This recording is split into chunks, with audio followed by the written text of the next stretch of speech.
everyone. Welcome to the Teaching Kitchen at Dave's Market in Midtown Cleveland. I'm Juliana Blischak, a registered dietitian with Sodexo at University Hospitals. And I'm Ryan Hamel. I'm the System Culinary Manager with University Hospitals. Alrighty, so we're super excited today because we're going to be diving into fermentation and gut health. This is a pretty popular topic recently, so unlike most nutrition trends that are merely fads, this is a really cool one because there is a lot of growing evidence to support the importance of our gut and our gut health. So what is the gut, right? When we talk about the gut, we're referring to the entire gastrointestinal tract or our digestive system. Not just the stomach, but every single organ that food travels through, starting at the mouth. And throughout this system, there are trillions of bacteria that help us digest. They also function in immune support, a lot of different roles there that bacteria plays. Unfortunately, there are a lot of things that we can do that negatively impact our gut bacteria. Use of antibiotics, lack of exercise, stress, and a poor diet can all contribute, but there are foods that we can eat that help our gut bacteria. So what are we making today? We're doing pickles, but not in the traditional sense that you might see in the grocery store, like your Vlasic pickle aisle.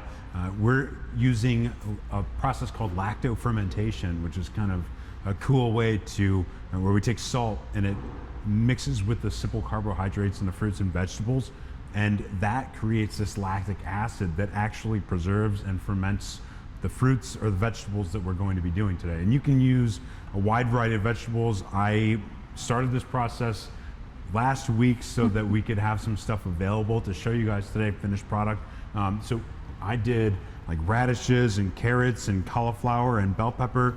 Today we've got some turnips and parsnips too. And then also we're going to make homemade sauerkraut.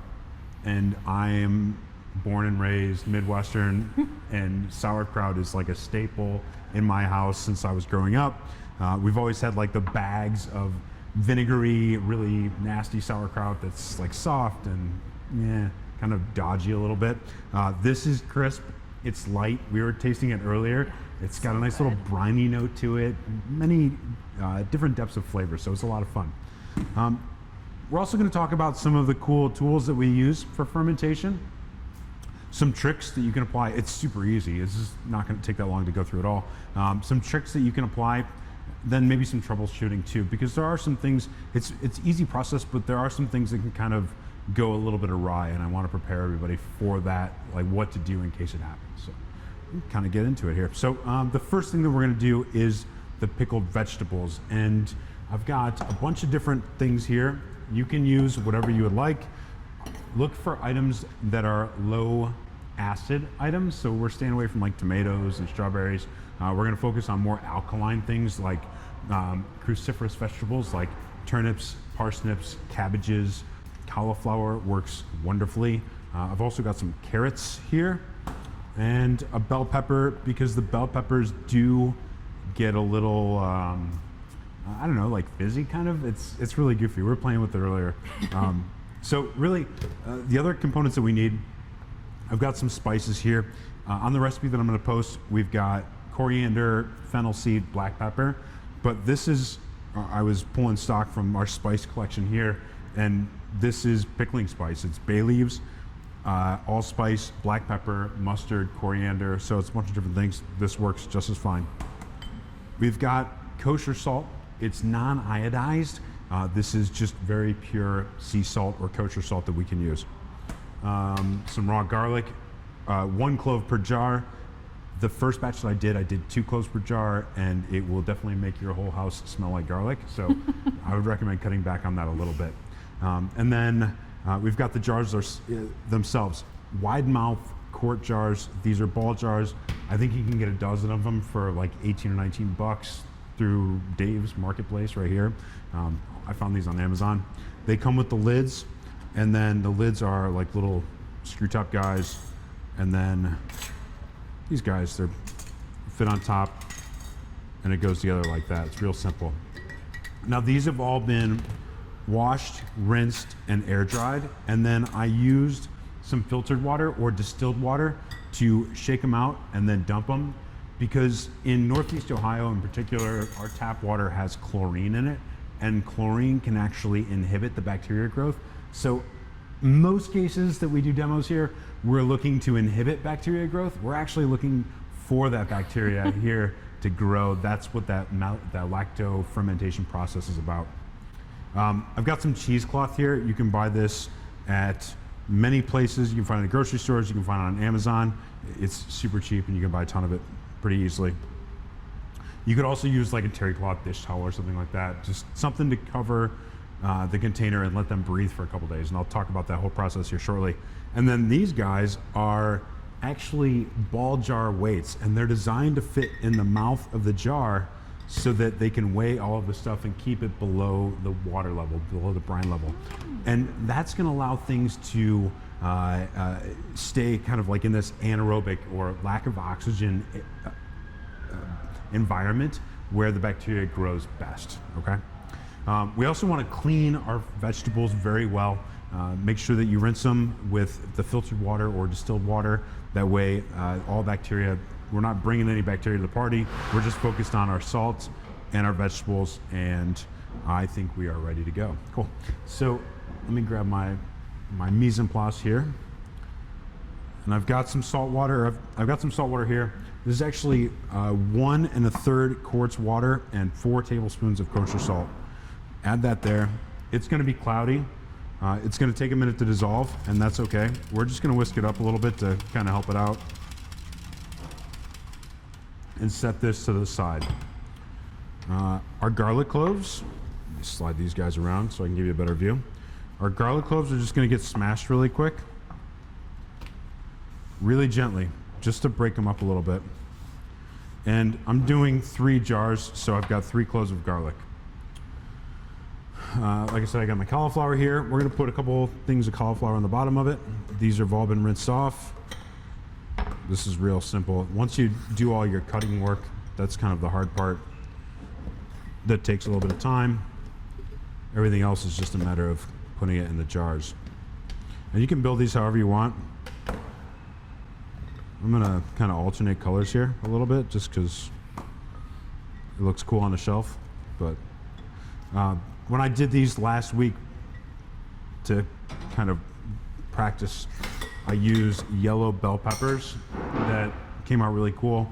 I also used radishes. The radishes did not stay red, so just kind of expect that.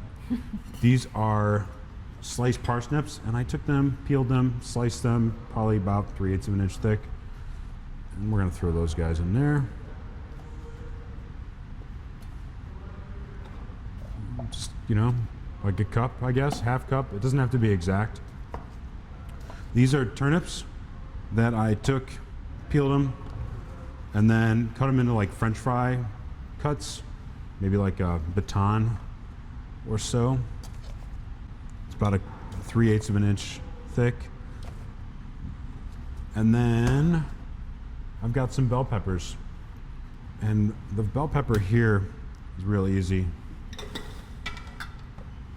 I'm just gonna cut the top off and the bottom off. One quick little slit, and then roll it gently while sliding your knife around it.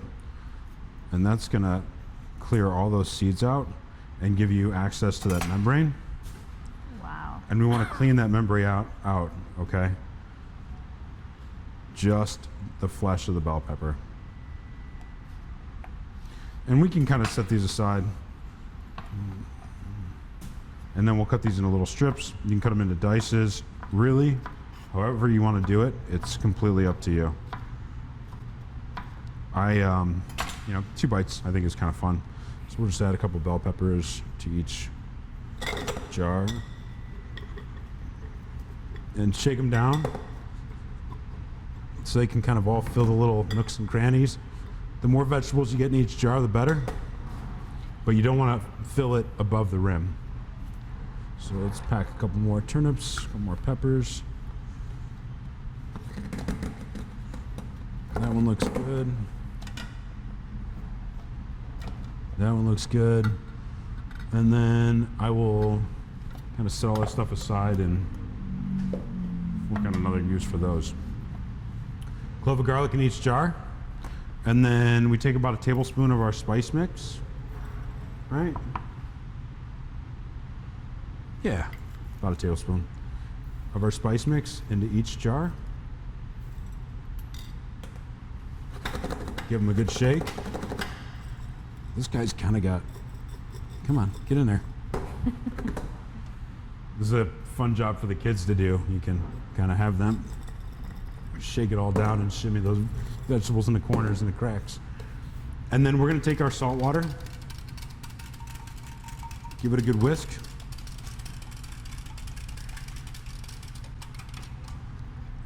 And you want to get it all dissolved. I know it seems like a lot of salt, and if you tasted the water, it would taste salty. This is not an area that we kind of want to cut back on the salt, unfortunately, just because we need it to make that reaction. And then we're going to pour right on top of our vegetables and fill the jars most of the way up, because we're going to weigh these down again, and we don't want to overflow. So just about to the neck. And I've already got some more that was pre-done over here. And then we'll take our weights, and you could use whatever you want here, like some cucumbers, slices, or with the sauerkraut, we use a piece of cabbage or another ball jar that fits in there filled with marbles or something like that. Just something to weigh everything down.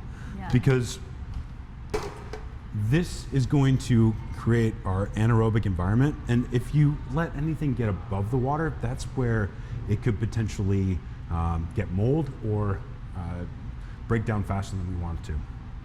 So make sure everything's submerged, and then we take our cheesecloth.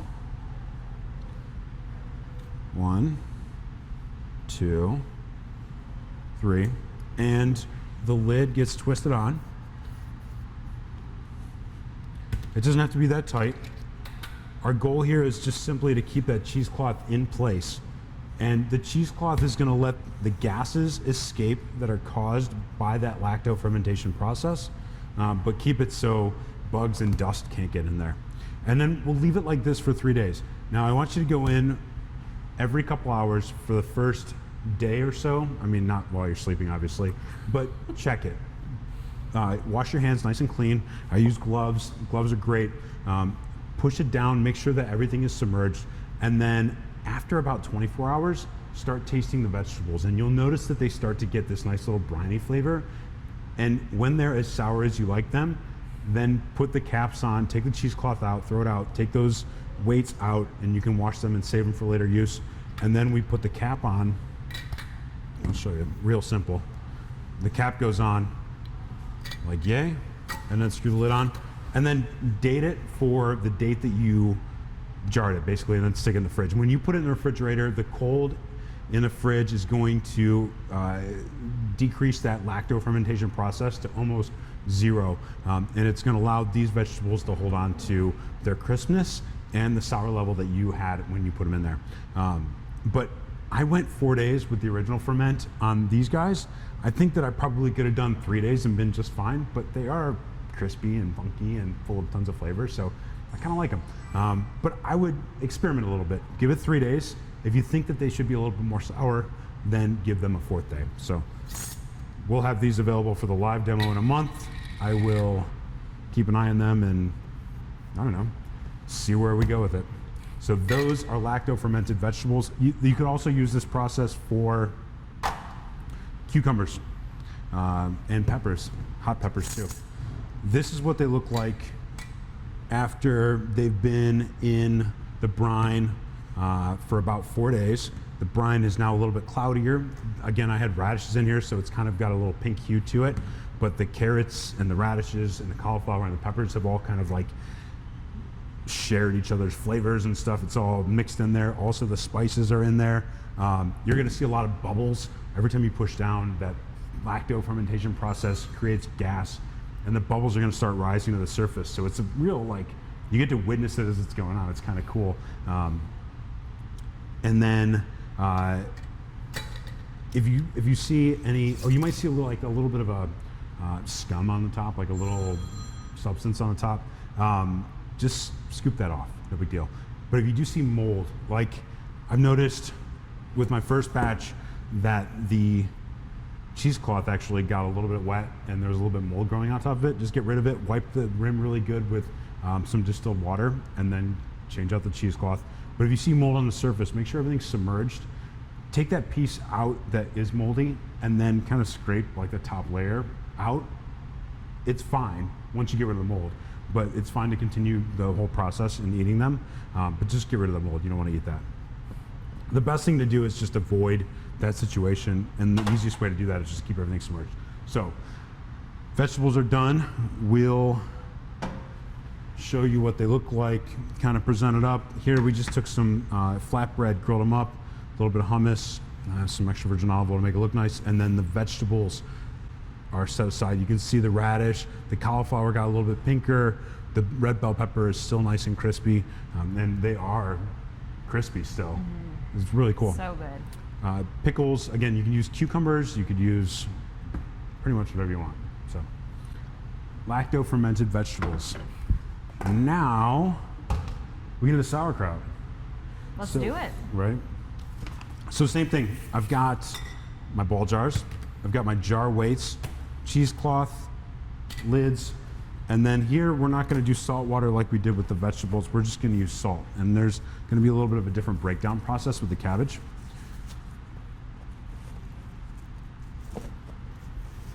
So I've got my cabbage. This was actually one whole head of cabbage. You can see it's pretty substantial. I took the outer leaves off, rinsed them out, set them aside, cut it into quarters straight down, and then cut the core out, and then cut that in half again. And we're gonna cut this really nice and thin. And I like short sauerkraut. So I take the hearts out a little bit, and then I will just cut it, those last couple leaves on the outside, nice and fine. Go over here, red pepper.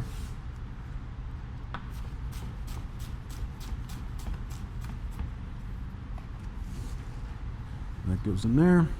Same thing here. Cut it nice and fine. The thing that I like most about doing sauerkraut this way is that it stays nice and crunchy. And then the inside here, again, we're just cutting that really nice and fine.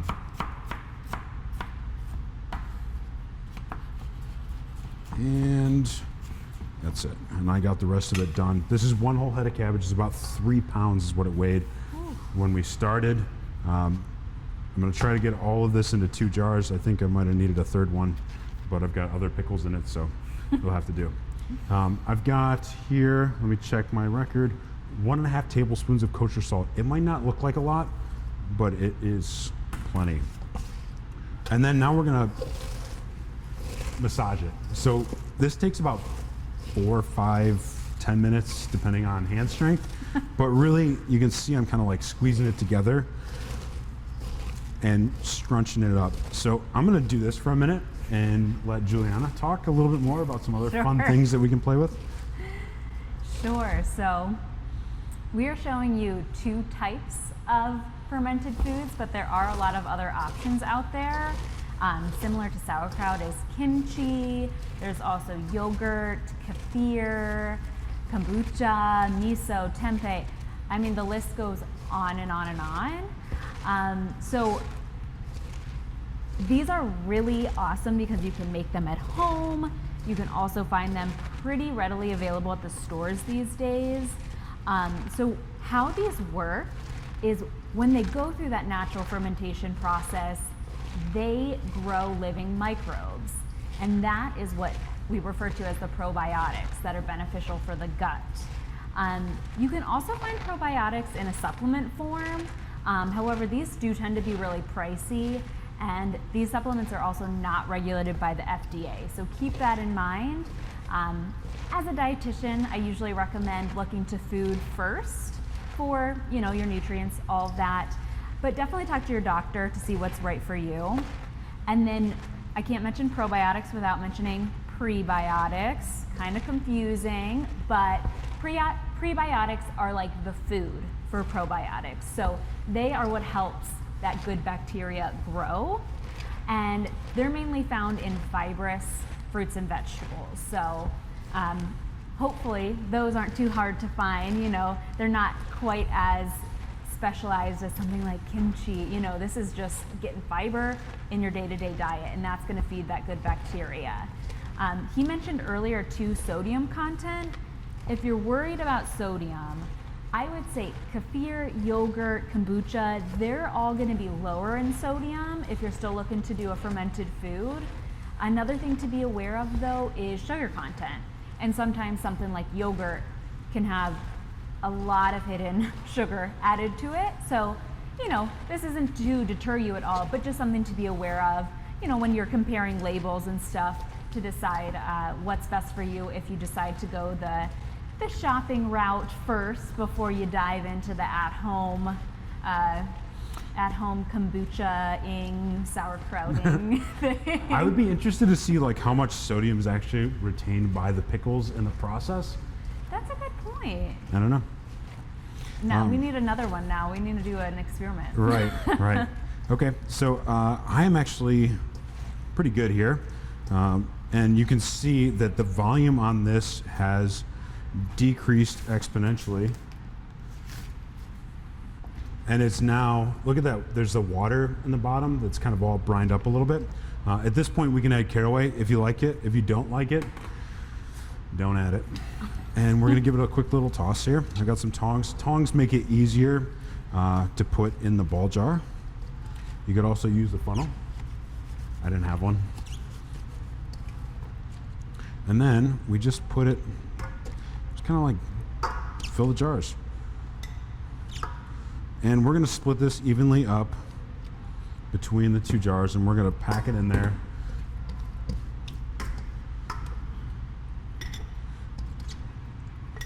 This is gonna fit wonderfully. I was a little bit worried, but that whole scrunching up of the cabbage process breaks down the cabbage and then also makes it a little bit smaller, decrease the volume.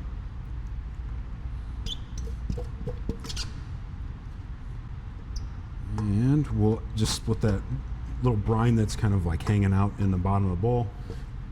Split it up there. Now we've got our sauerkraut. So the next step here is to kind of push everything down. Again, like I said, anything hanging out above the brine when we do seal these up could mold potentially. So we want to make sure everything's kind of underneath our water level. And you can see I'm really packing it in there. Scraping those sides a little bit. You can use a spoon. Chopsticks work pretty well here. And then same thing here. And you can see it really, the volume on it decreases as it breaks down. And then we'll take these cabbage leaves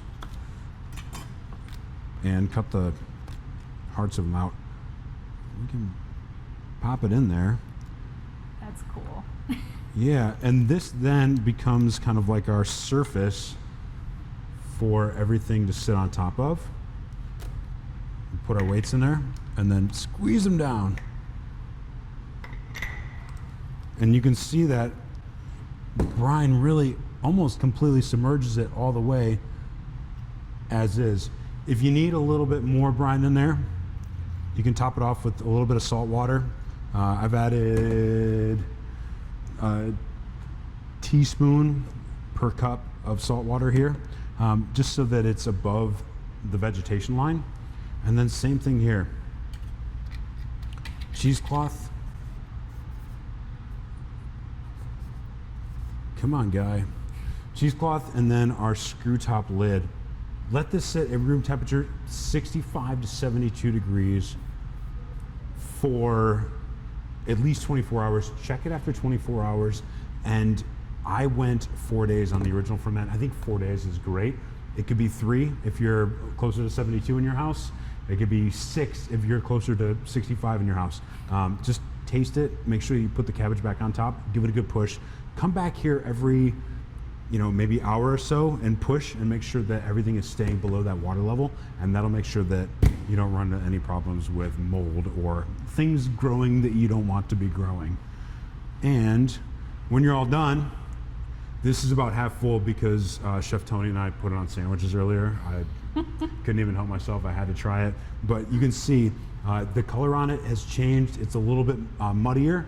The texture is still very crisp. The caraway really comes through. This is money for sure. Like way better than the canned snow floss, which was a favorite of mine growing up, or the bag or whatever. So that's malolactic, lacto fermented vegetables. Very similar to the malolactic fermentation in wine production, but that's a different story. You can see I dated these July 4th is when I actually went into the refrigerator. These will stay in the refrigerator 6 to 8 weeks, but I doubt they'll even last that long because you'll eat them within a week or 2. Awesome. Yes, I can agree with you. I tried some before the class, and I've never had sauerkraut, so I don't know what the word is.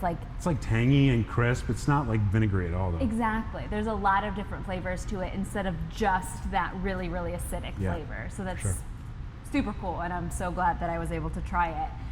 We hope that you'll be inspired today to try this at home. You can see, I don't know how long this took, but not super, super long. No, it's easy. Yeah, the longest thing will probably be cutting up your vegetables, honestly. So it's a super easy process, and even if you're not quite ready for this, we hope you'll try something new at the grocery store. And just remember that the key is a varied diet, and that's going to contribute to a varied gut microbiome, which is beneficial in so many ways. So thanks for joining us today.